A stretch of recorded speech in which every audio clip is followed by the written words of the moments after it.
Penyanyi dangdut Ikke Nurjanah mengungkapkan bahwa sang putri, Adira Kania, merasa begitu bahagia setelah permintaan untuk melihat kedua orang tuanya bernyanyi bersama dikabulkan. Diketahui, Ikke kembali berduet dengan mantan suaminya, Aldi Bragi, setelah 20 tahun lamanya, tepat pada momen pernikahan putri mereka. Insya Allah, happy ya.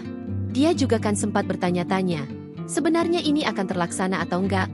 Kata Ikke Nurjanah yang ditemui di Mahkamah Konstitusi, kawasan Gambir, Jakarta Pusat, Kamis, 31 Juli 2025. Ikke mengaku sempat berencana memberikan kejutan berupa penampilan duet tersebut. Tetapi rencana itu urung karena Adira sendiri terlibat dalam kepanitiaan pernikahan. Kita sempat mau merahasiakan duet dengan Aldi. Panitia bilang, coba kita rahasiakan, ya bun.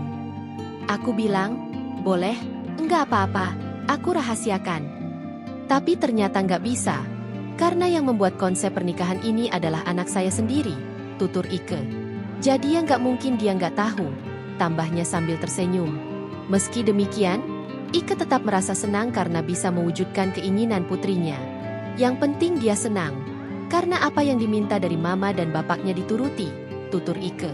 Putri Ikke Nurjanah, Adira Kania, menikah dengan rekan kantornya, Adrian, pada Sabtu, 26 Juli 2025. Dengan mas kawin berupa uang tunai dan logam mulia. Sebagai informasi, Ikke Nurjanah dan Aldi Bragi menikah pada tahun 1996 dan resmi bercerai pada 2007. Download Tribun X sekarang, menghadirkan lokal menjadi Indonesia.